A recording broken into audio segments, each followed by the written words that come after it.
All right, so we'll go ahead and get started. Um, Hi, everyone. Thank you so much for joining us today.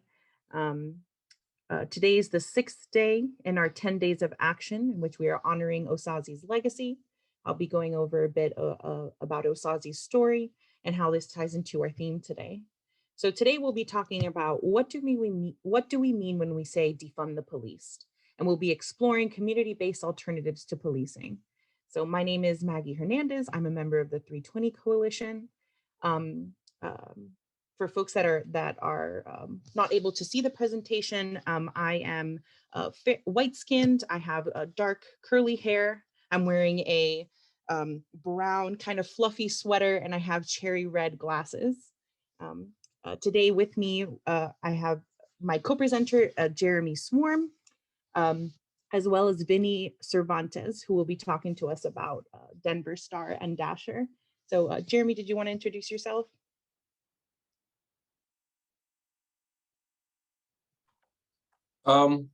I'm Jeremy. I've been working with 320 for a long while.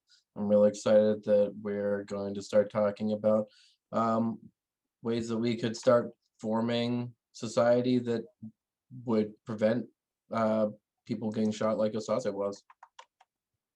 Great. And Vinnie, did you want to give a brief introduction before we jump into the presentation? Sure. My name is Vinnie Cervantes, he, him, his. And I'm with Dasher, the director of Denver Alliance for Street Health Response. And we focus on building and supporting community-based responses to conflict and crisis. Prior to that, I was involved in criminal justice reform efforts, and I was previously one of the tri-chairs at the Colorado Poor People's Campaign, and in part of Colorado Jobs of Justice in the Conflict Center as well. Great, thanks so much. And thank you for the reminder. My pronouns are she, her, hers. So I forgot that little part. All right, so let's go ahead and get started. So before we start, I'd like to call attention to the recent killing in the Atlanta area of Asian American individuals. I'd like to have a moment of silence to honor the lives lost at the hands of white supremacy, racism, and discrimination, and stand in solidarity with the Asian American and Pacific Islander communities. So if you could please join me in a brief moment of silence as we honor these lives.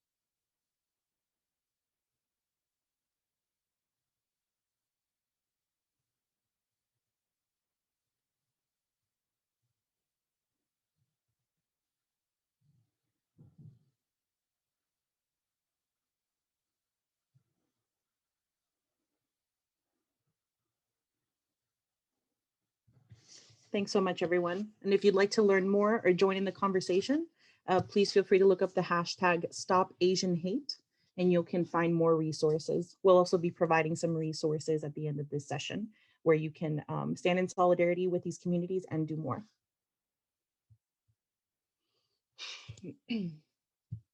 So the murder of George Floyd and Breonna Taylor by police brought the issue of police brutality to the spotlight. Although these issues are not new, these murders have led to countless demonstrations across the country and even internationally, calling for the end of the police force, defunding/abolishing the police state, and continuing to fight for racial justice.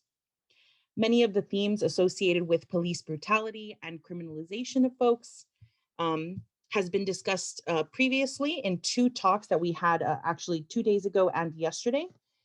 Folks from the 320 Coalition discussed criminalization of mental health crises and race and criminalization in a virtual panel. These talks, which include, these talks are available on Facebook and YouTube if you'd like to view them. Today, I will be picking up where these folks left off and discussing, well, what do we do next? So within the context of these themes, is the murder of State College community member Osaze Osagi. Osaze was a young autistic Black man with a history of schizophrenia. On March 20th, 2019, Osaze was murdered in his home during a mental health check by the State College Police. The Three Coalition formed shortly after Osaze's murder and has been seeking justice for Osaze since that time. Osaze's murder brings to light the interaction of police and specifically Black disabled men. And so when we're thinking about, kind of the rates at which Black Americans are killed versus white Americans, Black Americans are actually killed at a much higher rate than white Americans. So the rate at which Black Americans are killed by police is more than twice as high as a rate for white Americans. So what you're seeing down here at the bottom is the proportion of the population, and then the higher rate of police killings, which here is for Black Americans. I apologize, I cut off that label. Even further, Nature published a study where they looked at, well, what do the data say about police brutality and racial bias, and which reforms might work? And what they found is that by one estimate, Black men are 2.5 times more likely than white men to be killed by police during their lifetime. And in another study, Black people who were fatally shot by police seem to be twice as likely as white people to be unarmed.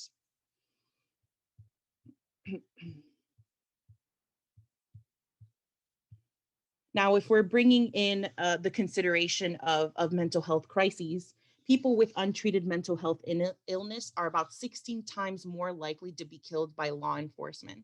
And this comes from a study published by the Treatment Advocacy Center. So what we're seeing is that there is an interaction in specifically Osaze's case of police brutality against Black men specifically, but also against individuals that are experiencing mental health crises. And so this kind of brings us to the idea, well, what can we do as a community? What can we do to invest in social services, to invest in addressing the root causes of some of these issues? Now, what we've seen over the course of the last 50 years or so is that public spending on law and order has actually increased over time. So what you're seeing here on the left is the proportion of the America's budget, right? So this is looking across America, that goes towards law and order, which is police, prisons, and courts, versus those that are allocated towards welfare, which includes food stamps, supplemental social security. And what we're seeing is this trend by which police, prisons, and courts are continuously being increased in their budgets, and actual social services that can address some of these root causes are being decreased over time. So one of the things that we want to bring to light here is that because of the overwhelming amount of data that we have, and also the personal stories that we've seen as it relates to George Floyd and Breonna Taylor, as we've seen these come together in terms of police brutality, how can we reimagine calling the police when someone is in distress? And so there are lots of programs that are, kind of popping up, and also some that have been here for an extended period of time in the United States that aim to address just this. So when we say defund the police, we mean removing funds from the police, which already has an inflated budget and that is used to terrorize Black and Brown communities, and putting that into social services, of which can include mental health crises units that respond to things that the police shouldn't be needed for. And so the first thing that we're going to talk about today is CAHOOTS. So many of you may have heard about CAHOOTS out of Eugene, Oregon. So CAHOOTS stands for the Crisis Assistance Helping Out on the Streets. And the abbreviation is CAHOOTS. They're located in Eugene, Oregon, and they were actually established in 1989. Last year alone, CAHOOTS answered over 24,000 calls and only requested police backup 250 times. I think that number is wrong. It's 150 times. So the purpose of CAHOOTS is it's a community-based public safety system to provide mental health first response for crises involving mental illness, homelessness, and addiction. And many times these factors are what police are being called to address, and in many cases resulting in police brutality or the killing of Black and Brown individuals, and also specifically individuals that are experiencing mental health crises. So I just want to, we want to have the Cahoots kind of speak for themselves about the wonderful work that they do. But unfortunately, they couldn't join us today. So I'm just going to put on a brief video that talks about what Cahoots does and kind of the work that they're doing in Eugene, Oregon.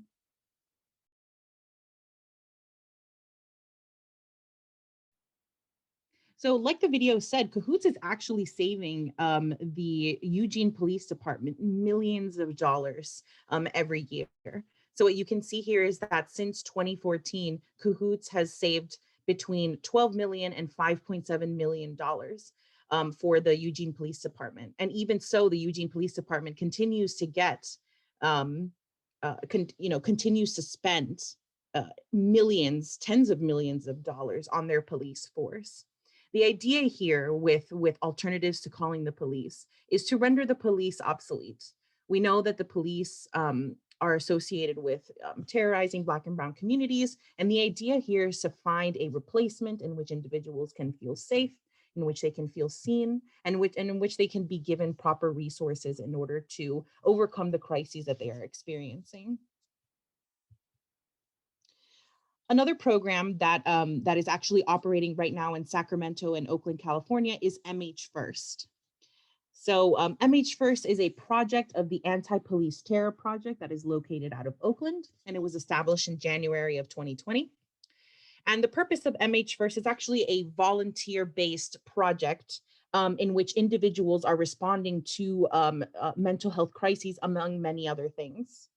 So on their website, you can see here, our purpose is to interrupt and eliminate the need for law enforcement in medical health crises, medical health crisis first response by providing mobile peer support, de-escalation assistance, and non-punitive and life-affirming interventions.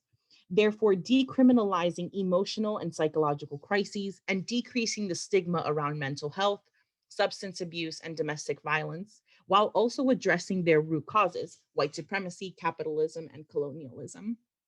So for MH First, it's fundamentally rooted in helping individuals during these crises, but also, like they say here, addressing these root causes of why these crises are happening in the first place. Recently, Oakland has been in the process of trying to get approved the MACRO project, which is the Mobile Assistance Community Responders of Oakland. And this project is actually inspired by the longstanding Cahoots model in Eugene, Oregon. And what they're trying to do here is they're trying to have a formal crisis response unit that is being funded by the local government and not based on individuals volunteering their time. And so as of last night, actually, the local government in Oakland voted yes to fund the macro project, which will be tied directly to the Oakland Fire Department and not necessarily the Oakland Police Department. So this is a big win in terms of these community alternatives to calling the police. And I'm sure that as we move forward, there's going to be more news about how this project is implemented, the model in which they're using, and how this model can be used in places like State College or in other cities in the country. Next up, we're going to be talking about the Dasher and Star program. So for this, like we mentioned in the beginning, we have Vinnie Cervantes, who's the organizing director of the Denver Alliance for Street Health Response. And he'll be discussing the Dasher and I believe the Star program as well. So thanks so much, Vinnie, for being here and joining us today. Yeah, thank you all for having me. And I just, before I start, I want to recognize, what was mentioned at the very beginning of this event with the violence against Asian American and Pacific Islander community, recognizing that our own city of Denver used to have a Chinatown, but it was burned down by white supremacists in the 1800s, and tracking Denver's history to this day in 1973 when police assassinated Chicano activist Luis Jr. Martinez, which we will also recognize tonight, and leading up to the murder of 15-year-old Paul Childs, who had a developmental disability in 2003 and was murdered by police, as well as Michael Marshall, Marvin Booker, and so many other lives that gave inspiration to why we ended up looking to create something like STAR and creating Dasher as an organization. So I'll say that, the difference between the two is that Dasher is an organization that works to create and support community-based responses to conflict and crisis. STAR is a program that is influenced by Cahoots, in which Dasher has been part of since its founding. And so I had been previously involved, as I mentioned earlier, in criminal justice reform that mostly entailed independent oversight, trying to hold district attorneys accountable to prosecute officers, and to expand their power to deconstruct the harm of the criminal justice system, to address the use of force policy in Denver. But all of those things felt like reforms that weren't exactly creating the change that we wanted. And we especially felt that like we weren't putting forward the demands that we really wanted to see either. And so I learned about Cahoots in 2017. And in 2018, we put together a coalition that ended up becoming Dasher, explicitly with the goal to bring Cahoots to Denver, to bring a model like Cahoots to Denver. So when we learned about Cahoots, as some of what was shared already, we learned about a program that was rooted in community, in which they had this community-based non-police response that answered to mental health calls, substance use issues, and homelessness, that ended up saving on average $8.7 million per year. And that really appealed to our city and our city leadership and folks, obviously in other cities as well, as they've worked to develop similar models. But we went to Eugene, Oregon in 2019 to really look at their program with a delegation from Denver that included an elected official, the Denver Police, the 911 dispatch, and several other organizations. And one of the things that I took away from really witnessing that program was, not just the response mechanism being as impactful as it was, but also the infrastructure of services that are attached to actually have somewhere to take people to where they can get help or support, or to actually just be in a shelter of some kind, other than being criminalized as they are in Denver. Again, another inspiration for us wanting to create this kind of model is that Denver has policies that criminalize our unhoused community. In Denver, it snowed about 20 inches this week, and yet we have a policy that says that you cannot use anything other than your clothing for shelter from the elements, even when it is snowing 20 inches, which includes our unhoused community, or otherwise they could be ticketed or jailed or harassed. And so we know that we want an alternative response to issues like that, to support our unhoused community and not criminalize them, and in the worst case scenario, not murder them, as in the case of Michael Marshall in 2015. So those were the inspirations that kind of made us want to create this kind of program. When we came back to Eugene, Oregon, we ended up convening a work group that resulted in the launch of the STAR program on June 1st last year, Support Team Assisted Response. And it pairs a clinician from Mental Health Center of Denver with a paramedic from Denver Health. And they respond to calls that especially involve mental health crisis, substance use issues, and homelessness, 10 a.m. to 6 p.m. Monday through Friday.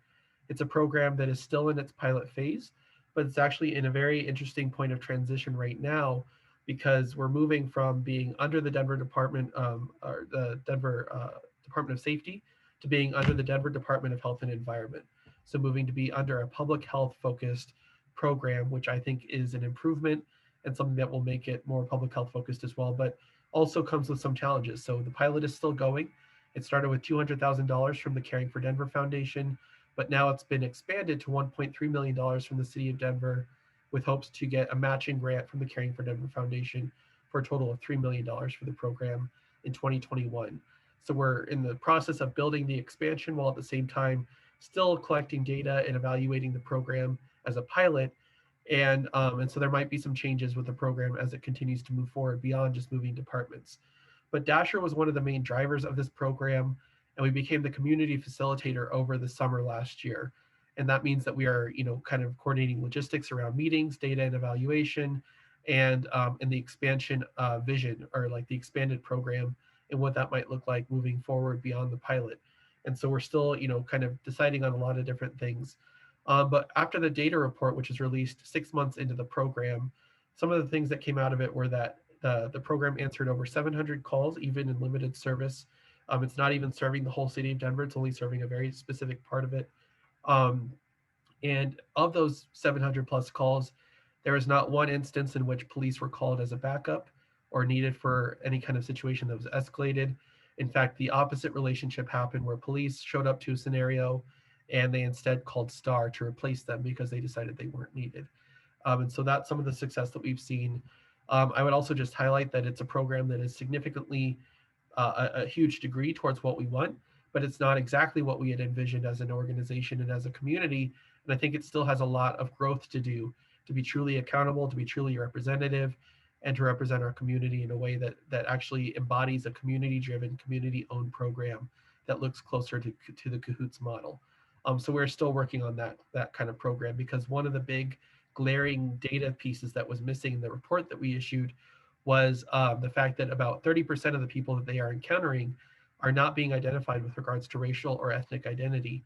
And that is a huge gap in understanding how this program is serving the communities that are most impacted by the criminal justice system and could be most benefited by an alternative response, especially considering my Latino community. We are not required to be identified as anything other than white when police interact with us. And so we know that we don't even know the full impact of the criminal justice system on Latinos or Chicanos in Denver because of that. And so that's certainly something that we don't want to replicate with the STAR program as it continues to expand and serve the entire city. Beyond the STAR program, we have also worked to implement similar models across Colorado. We've worked with about 10 different cities in Colorado, all of them at different stages of implementation or development of a program similar to Cahoots. One such program was approved unanimously by Aurora City Council members last year, and Aurora has been getting more of a national platform because of the murder of Elijah McClain in 2019. And so it was a huge moment that we were able to unanimously approve a program through that city council, which is very divided and divided specifically on the issue of policing. But that program will be launched, I believe, in the next month or two. So we'll have another program in Aurora that replaces law enforcement with clinicians and medics. And like I said, we've worked with other cities, but I don't want to talk too much about those because that's still very much in the air right now. But beyond the STAR program, we also believe in a fully formed vision of transforming safety, which includes what happens at the point of crisis and how we have an alternative response to that crisis when it happens that's not police, but also what happens after that crisis and when somebody's already been charged with a crime, how we prevent them from going to jail or receiving punitive measures in the criminal justice system. So we've worked to implement restorative justice programs as an alternative to prosecution and criminalization, which resulted in the launch of Denver's Restorative Denver program in 2019 as well, which has so far processed 90 different cases, and I believe they are moving to felonies as of either this year or next year. So that's a huge leap in reducing the jail population and decriminalizing conflict as it happens in our city. We are also working on similar programs across the state and at the state level, working to invest in those types of programs and community-based models.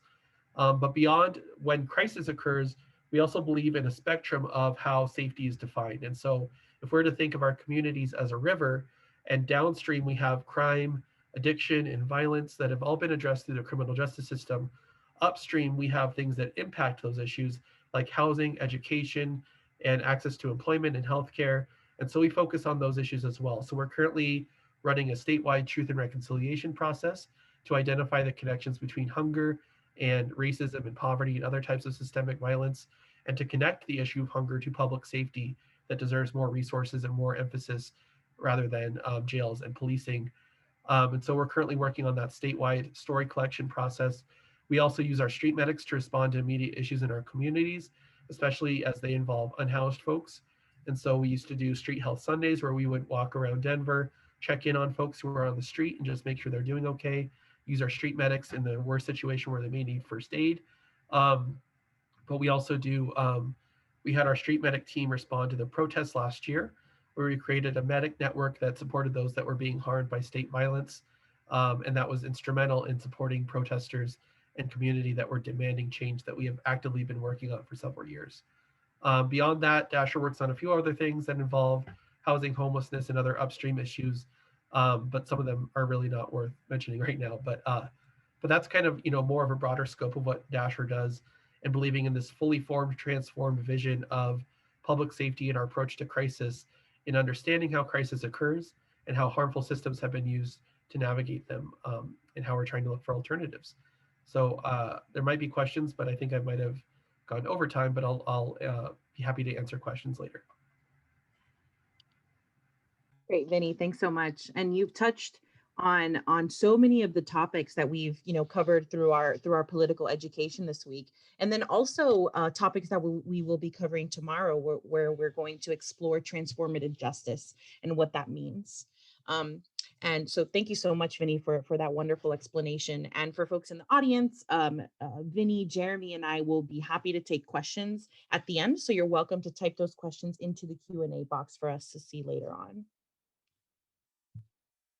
So what can we do instead of calling the police? Now, we've covered some examples of existing programs that function as a way to help vulnerable populations within our communities. We've talked about, when many folks kind of approach the idea of defunding the police, kind of the first question is, well, what do we do instead, right? And these programs are exactly the kind of things that we can do instead, right? We can be funding these programs. We can be realizing these programs within our community.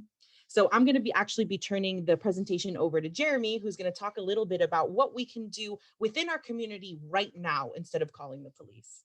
So Jeremy, feel free to take the stage. So often when we talk about defunding the police justify their existence by talking about how many calls they responded to. Calling the police often escalates situations. It puts people at risk and leads to violence. And anytime that you seek help from the police, you're inviting them into your community and putting people who may already be vulnerable into dangerous situations. Sometimes people feel that calling the police is the only way to deal with problems, but we can build trusted networks of mutual aid that allow us to better handle conflicts ourselves and move towards forms of transformative justice while keeping police away from our neighborhoods. Am I able to advance these slides?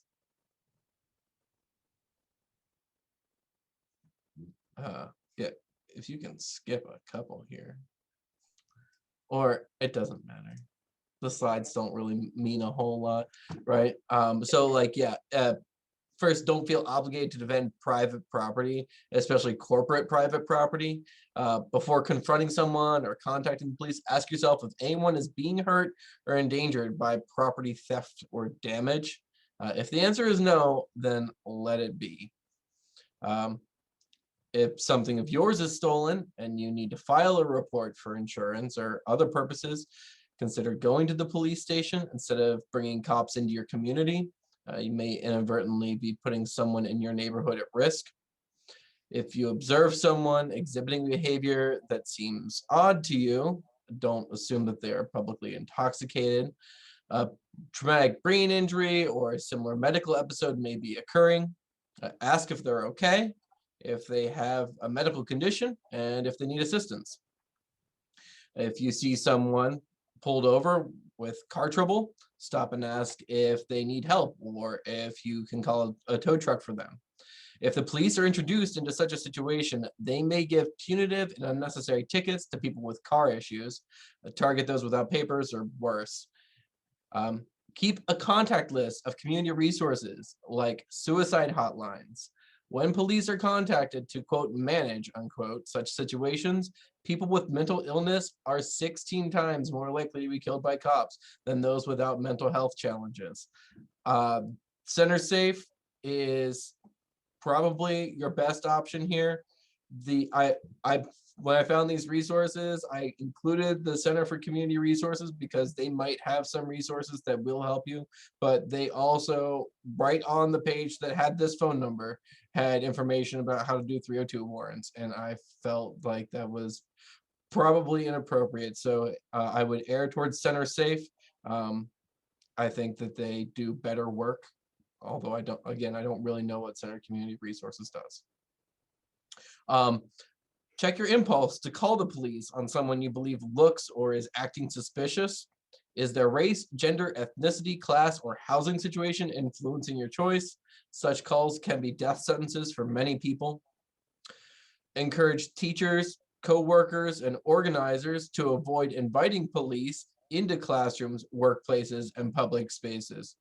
Instead, create a culture of taking care of each other and not unwittingly putting people in harm's way. If you're part of a group that's holding a rally or demonstration, don't get a permit or otherwise cooperate with the police. If your neighborhood is having a party and the noise is bothering you, go over and talk with your neighbors. Getting to know your neighbors with community events like monthly block parties is a good way to make asking them to quiet down a little less uncomfortable, or to find another neighbor who is willing to do so. If you see someone peeing in public, just look away. Remember, for example, that many houseless people do not have reliable access to bathrooms. Hold and attend de-escalation, conflict resolution, first aid, volunteer medic, and self-defense workshops in your neighborhood, school, workplace, or community organization. Street art is beautiful. Don't report graffiti and other street artists. If you see work that includes fascistic or hate speech, paint over it yourself or with friends. Remember that police can escalate domestic violence situations. You can support friends and neighbors who are being victimized by abusers by offering them a place to stay, a ride to a safe location, or to watch their children. Utilize community resources like safe houses and hotlines. Remember, we can build trusted networks of mutual aid that allow us to better handle conflicts ourselves and move toward forms of transformative justice while keeping our police away from our neighborhoods. And I also just want you to know that almost every word that I just gave you there came out of this zine. If you see something, do something. It's from Sprout Distro, 12 things to do instead of calling the cops. And they're great. Zines are great. It's printable, so you can print a bunch up and hand them out. I'm sure that you'll find them around town. A couple of different organizations, I think, have their hands on these. Maggie. Sweet. Thanks so much, Jeremy. And everything that Jeremy just covered is basically to address, to prevent the police coming into spaces that could harm vulnerable individuals, right? And these are skills that we can employ even within our own community, even if we don't have programs like Cahoots or MH First or Denver Star at the moment. And so in particular, I also want to share some resources for what folks can do when an individual is under distress. And so this information, and as well as the zine that Jeremy presented, will be available as resources at the conclusion of this talk, and this talk will also be available on Facebook and YouTube for you to stream at a later time. So you will have access to all this information. So this model right here, the Lapis Peer Support Model, was put together by the Black Emotional and Mental Health Collective, also known as BEAM. And this was previously covered at a 320 event on Black Love Day, in which we were encouraging folks to educate themselves on how they can de-escalate a situation and help a person that is experiencing a mental health crisis or is experiencing severe distress.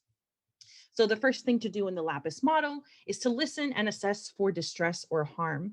Listen actively, assess if there's any danger to themselves or to you. If needed, contact a warm line, local mental health informed responders, trusted community members, or mobile crisis units for support. Jeremy provided excellent resources that you can use in order to contact individuals that might be able to help the person in distress. A stands for affirm their experience. Affirm that their feelings are valid without minimizing or refuting them. Remember, you can affirm feelings without agreeing with narratives or stories. The idea is to let this person know that you are there for them, that you can, that you are validating their experience and helping de-escalate the situation.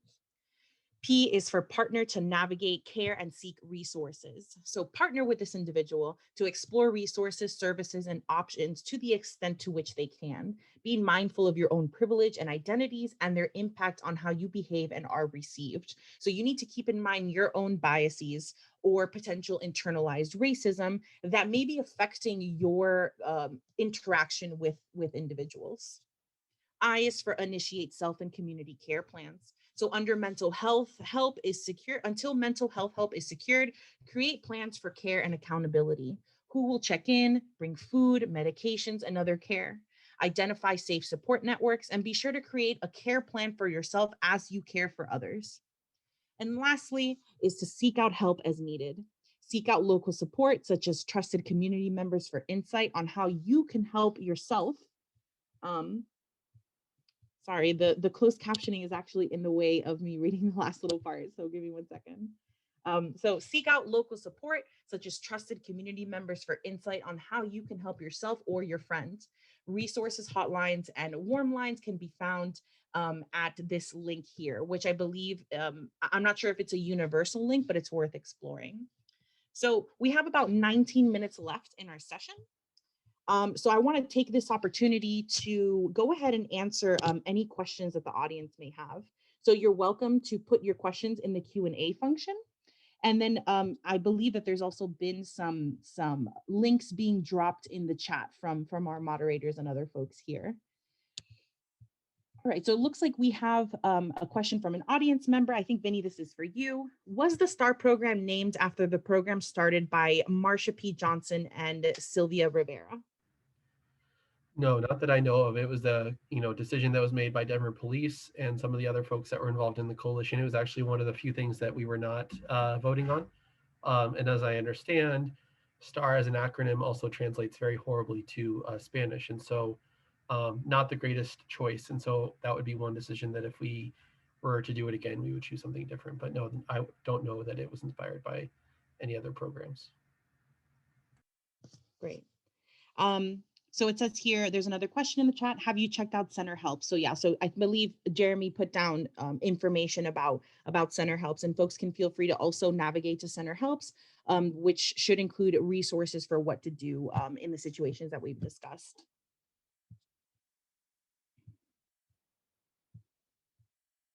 All right, so we have a question here. How does not permitting events and gatherings help? Wouldn't that provide an opportunity for the escalation of conflict between those gathering and the police enforcing the lack of permit? Jeremy, do you want to take this question?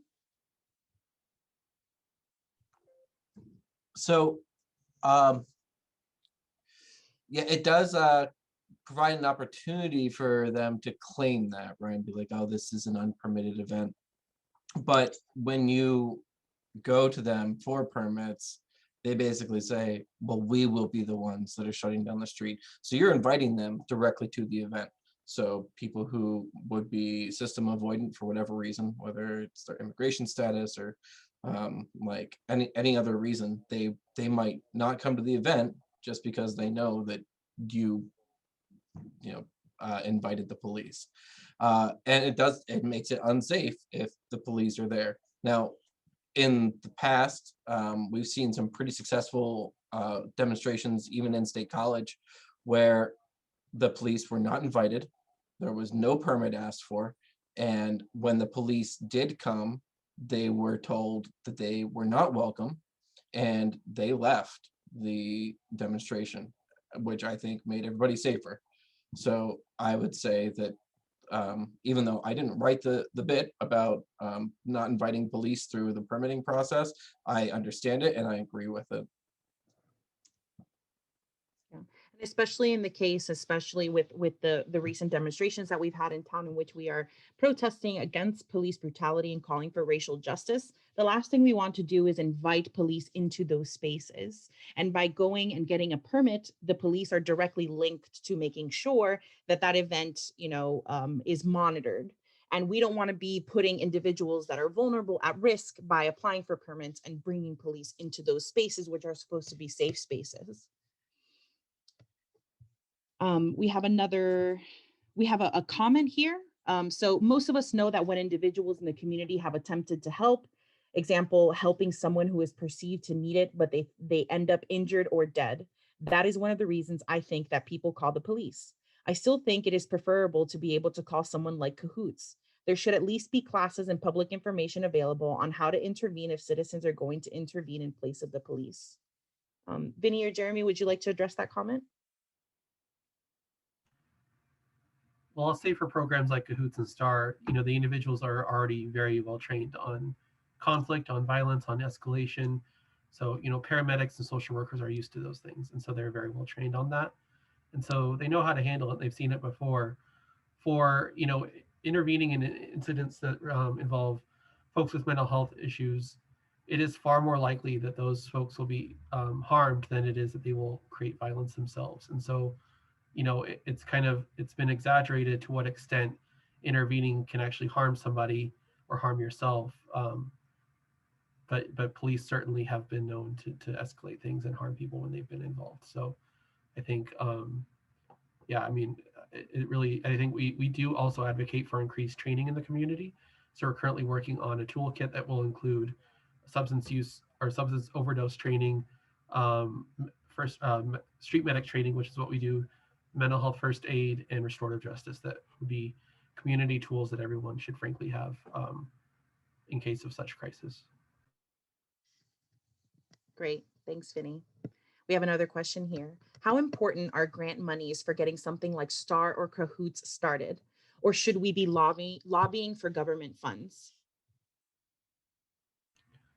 I mean, I think it's a both and. Like Denver was lucky that we had, the Caring for Denver Foundation, which is a sales tax that was passed in 2018 that's dedicated to mental health services. So it's effectively a grant that still comes through as, from taxpayer dollars. The city of Denver has now dedicated general operating funds to this kind of program. In Aurora, they started with dedicating general operating funds to the program. So I think, if we're talking about getting the program off the ground, I think that it could be a bunch of different ways that are more appropriate for each city. But with regards to the narrative about public safety and kind of the topic of this particular event, I think it is more useful to look at that police budget, at how, in Denver, it's $588 million for a public safety budget. That's about 1/3 of our overall budget. And, most of that is used on policing and jails. And we've argued that a lot more money could be used on things like housing and like other types of response. So frankly, that's the first and most obvious place to look. I think it's going to be the most difficult to do, but I think it's really where transformation would happen. Right. And I just want to add in there too, by having these alternatives in place, and like we saw with Cahoots actually saving money in the local government, we are in some ways rendering the police obsolete, right? And so that is an important aspect of establishing these programs as well. So we have another question here. Do you have any programs for middle and high school students, for example, an educational program so that they can learn that there are options other than 911? We don't have any official programs, but we've definitely spoken to, different schools and different, district-led events. We've also been supportive of efforts to get police out of the classrooms in different, actually wearing a shirt for that today. The Counselors Not Cops movement, which was successful in Denver in removing SROs from the Denver public schools. We've supported folks in Aurora that are doing something similar.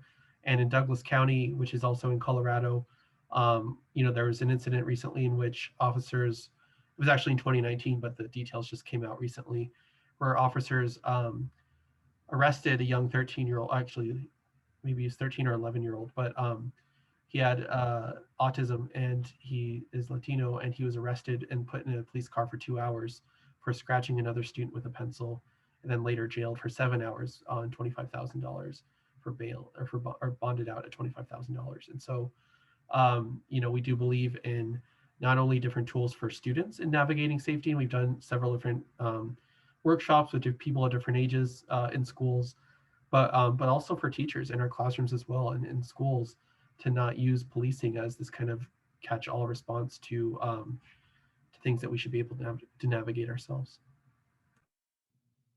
And along those lines, those conversations are actually being had in State College.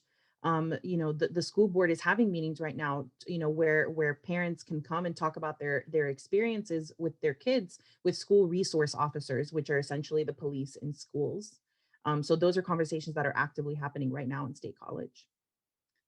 We have another question here. How does Cahoots work? If someone calls 911, does 911 direct the call to Cahoots, or does the public have to know to call Cahoots directly? Yeah, for Cahoots, they do have access to 911. The dispatcher makes that decision that this is a call that is eligible for Cahoots. In the cases that they send folks to that are for the Cahoots van, it can't involve any weapon or element of violence, as I understand. And they are explicitly issues that relate to homelessness, substance use, and mental health. In Denver, it's the same thing. If you call 911 and a situation comes up that is flagged for a STAR van, they'll send the STAR van out. However, we have another model called co-responders, which is the police paired with a mental health clinician. So that's another option that the 911 dispatch has in Denver to send a different response to. But people can also access Denver STAR by calling 720-913-STAR. and it still goes to 911, but it flags it as a call that is asking explicitly for the STAR program. And so, it's mostly still accessed through 911 for sure. Great, thanks, Vinny. And then I think this question would be for you, Jeremy. What kinds of resources beyond looking into the mentioned organizations can we look into if we wanted to start our own de-escalation org in our community?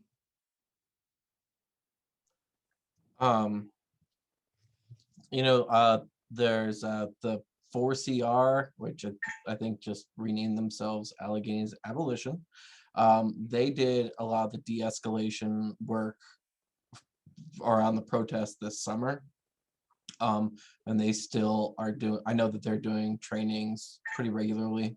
I think that they'll be talking about like doing some cop watching on this Sunday, but I would reach out to Alleghenies Abolition. Also, I know that there are folks they're just involved with 320 who have done de-escalation training. So you might just get involved with 320 and like use that for picking up like de-escalation tips. Otherwise, I mean, like if you search the internet for police alternatives, there's lots of cool stuff. Like there was some abandoned like software projects that I'd like to see get some more like love, but like, really knowing your neighbors and knowing your neighborhood is a big deal. I know that like one of the people who's in a leadership position in 320 started like a neighborhood watch organization where the idea was they don't call the cops. Like some kid had their bike stolen and they said, hey, my kid's bike was stolen, but like they were a small neighborhood. So like the mom whose kid stole the bike said, oh yeah, it was my kid, and they returned the bike. And I think that like we could try to like aim at things like that rather than calling the police about every issue that we would have interpersonally. Great, thanks so much, Jeremy. And yeah, I'll echo Jeremy. We have many folks that are present in 320 and also Alleghenies Abolition that are trained in de-escalation and regularly do Skillshare.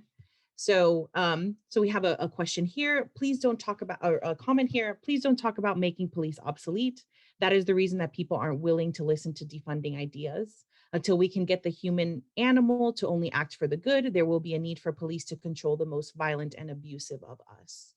So I can address this comment a bit, and if folks also want to address this comment. In the sense of calling folks violent and abusive, we need to also make sure that we understand the context with which some of these things are happening. The effects of white supremacy and of settler colonialism in our country put certain groups of individuals, in particular Black and Indigenous individuals, in vulnerable positions. And so ideally, because the police was created as a way to protect property from wealthy white people and specifically also catch slaves, that inception and the reasons of their functioning continue to this day. So ideally, in a future that is more ideal, we will be addressing the root causes of these issues, which, like MH first mentioned, are white supremacy and colonialism. And the idea here is to make sure that we are taking care of one another, that we have a strong community, and that we are not relying on state-sanctioned violence to police individuals that are abusive, right? So the reason we're putting on this presentation is to think about what are these alternatives that we can start to implement? How is it that we can defund the police to then invest into the community, to invest in the well-being of individuals that are here? Which addresses the point of abusive individuals in our area. Jeremy or Vinny, would you like to hop in about that at all? Yeah, I would say as a national average, police spend about 4% of their time on what can be considered violent crime. That is even itself probably amplified by the other systemic harms in our country, including houselessness and other types of poverty, systemic racism, and lacks of investment in education. So I would argue that right now, it's not even about naming that they're obsolete. It's the fact that they are in many ways, and that disproportionately they receive about 1/3 of the budget from any given municipality, when that is money that could otherwise be dedicated. So Dasher was founded explicitly because in other efforts We had catered our demands to what council members, elected officials, district attorneys wanted to hear in order to put forward what we thought would be winnable fights. And we knew that that wasn't going to be successful for us. We needed to put forward exactly what we need, what our community needs, or at least what my community needs, is to have some kind of real crisis response and real ways to navigate crisis and conflict without having used a system that has been much more harmful than helpful. Thanks so much, Vinnie. So we have about 3 minutes left, and I do have some kind of concluding slides that I'd like to share with you all. So let me get here for a moment. All right. So like I mentioned at the beginning of this talk, this event is part of the 10 Days of Action being hosted by the 320 Coalition to honor Osagi's legacy. This Saturday will actually be the 2-year anniversary in which Osagi was murdered by State College Police. Our event tomorrow is on transformative justice, which we've already kind of addressed a little bit in this conversation, but which definitely ties into many of the themes and also some of the questions that we received from the audience. So we're doing an all-day social media teach-in via our Facebook, Instagram, and Twitter accounts. And like I said, this is our flyer for our 10 Days of Action, which is spanning from March 12th to the 21st.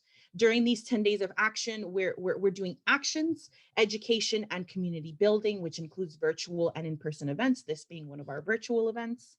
And part of honoring Osagi's legacy is helping contribute funds to the Osagi Scholarship Endowment, which was established by the Osagi family. So if you were to follow this QR code here, you'll get all the information about our upcoming events on Facebook, as well as the links to register for those events. And you'll also see on there a link to our GoFundMe. So please consider donating to the cause. Join us on Saturday, where we're going to have a day-long festival honoring Osagi's legacy. And on the day before, on Friday, we'll be holding a march and protest in downtown State College. Also to honor Osagi's legacy, but to realize that 2 years has been too long in seeking and obtaining justice for Osagi. So thank you everyone so much for being here today and for sharing this space with us. And we look forward to seeing you at our future events. Thank you for coming.